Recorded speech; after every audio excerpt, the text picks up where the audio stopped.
Hello, welcome to today's video. We are on page 91 of the Keyboard Musicianship, Book 1, and this is numbers 8 and 9, the last two transposition exercises in chapter 3 here.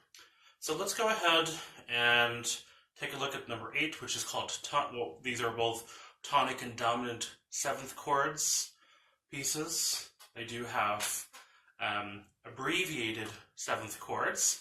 So let's go ahead and take a look at the first piece, and we're going to play through it. Here we go. Ready? 1, 2, 3, 4.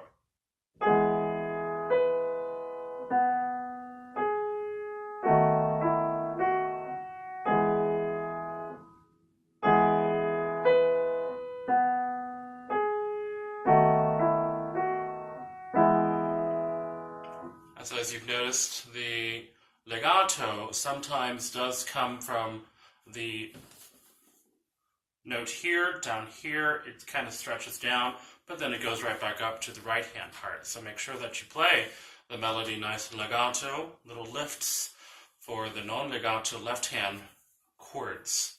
Okay, melody, G sharp, B, B for the left hand, G sharp, F sharp, E, F sharp, G, rest, and the same thing here for the second system. Instead of going up to G, it goes down to E, which is the tonic.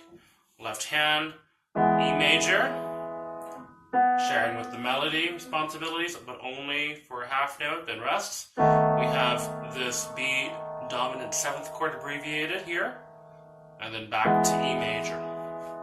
Once again, same thing. Lift to that B, rest. Okay, so now that we have played through this little bohemian melody with harmonies, let's go ahead and talk about transposing it from E major to F major. So the first thing you notice is that both hands are in root position or in E position. So that makes the transposition that much more easy. So from there, you just place your left hand into F position. Take a look at the scale degrees. You can even use the fingerings for the right hand if you want. The first thing we want to remember or understand is playing the abbreviated dominant 7th chord for F major. The dominant of F major is going to be C, and the abbreviated version of that, well, the dominant is C major minor 7, and that's like this, but then we have to play it abbreviated, which means we take that C, bring it up an octave, and then we can also get rid of the 5th, which is going to be this one. So as you can see, we have our abbreviated dominant 7th chord, C dominant 7, so it's E, B flat, and C, no need for the G there. That's our abbreviated chord, and then of course the F major chord, which is the only other chord in this piece. Let's talk about the melody for the right hand. Here we go, ready? So we have tonic, we have the 3rd scale degree where we began. So we have 3, 5, and then here we have also a 5, which is an octave below. Notice that goes from B to B, so that means it's going to go from C to C, making sure that when you come back up to the 3rd scale degree that it is legato. And then you have 2, 1, 2, 1, 2, breast. Again, 3, 5, 5, 3, 2, 1, 2, back to tonic. Very simple melody and very easy to transpose. Let's go ahead and place both of our hands in F position. No need to play any B flats for this one. Oh, actually, except for that dominant 7th chord for C major. That's the only B flat. Here we go, ready? 1, 2, 3, 4.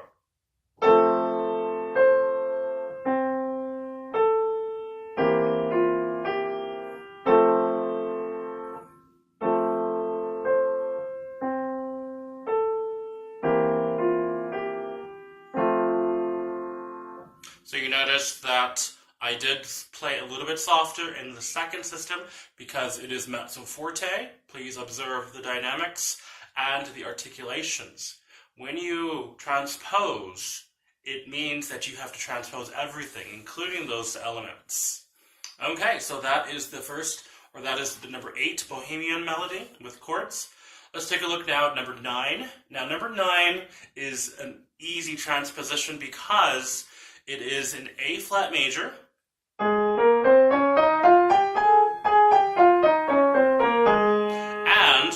they want us to transpose to A major and half step higher. So the easy thing about transposing from one letter name to the same letter name, but with different accidentals or with different, whether it's A flat, A sharp, or A major, is the notes don't have to be moved to another line or space. All you have to do is imagine that the A flat scale or key signature at the beginning is now an A major key signature. A major we know has a C sharp, F sharp, and then G sharp.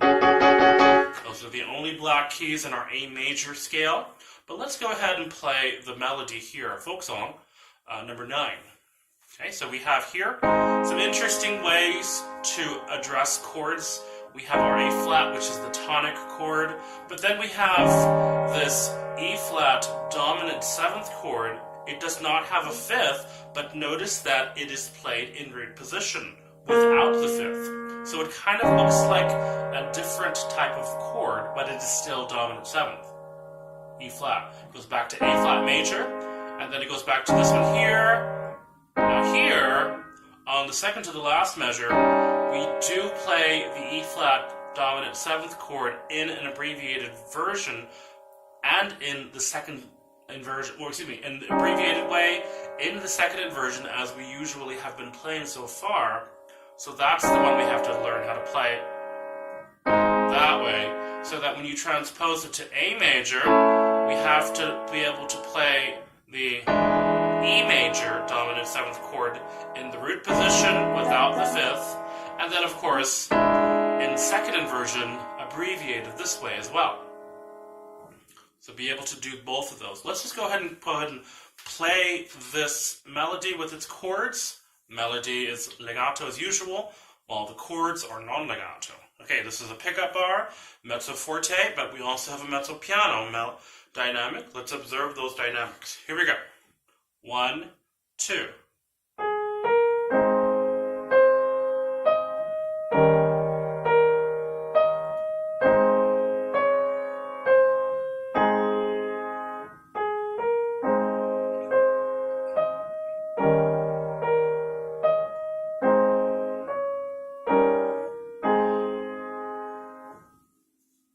Now that we've played through this melody, let's go ahead and take it up to A major. Once again, C sharp, F sharp, G sharp are the black keys. So we don't have to look at this any other way except mentioning that it is an A major key signature at the beginning, and we simply play it the same way. Here we go. 1, 2.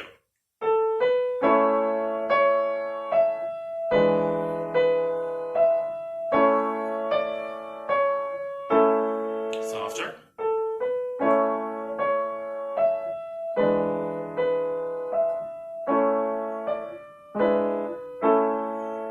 So as you can see, when we play the chords, usually it was A flat, C, and E flat, but then it becomes A, C sharp, and E.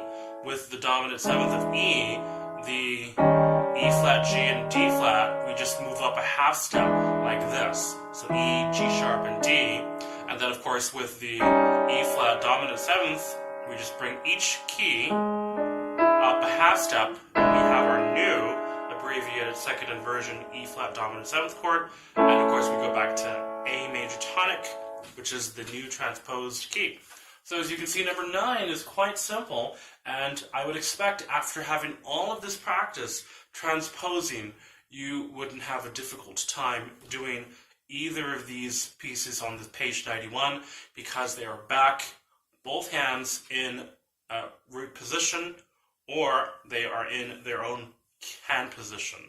So please practice these well, And after you have played this page, we're now going to go to other activities which do not involve transposition. But remember, please don't forget the concept of transposition, although we will not be working with transposition for a little while until we get to chapter 4, at which time I think we may be working with transposing into minor keys. So be prepared for that. Remember these skills, and we will see you at next lesson.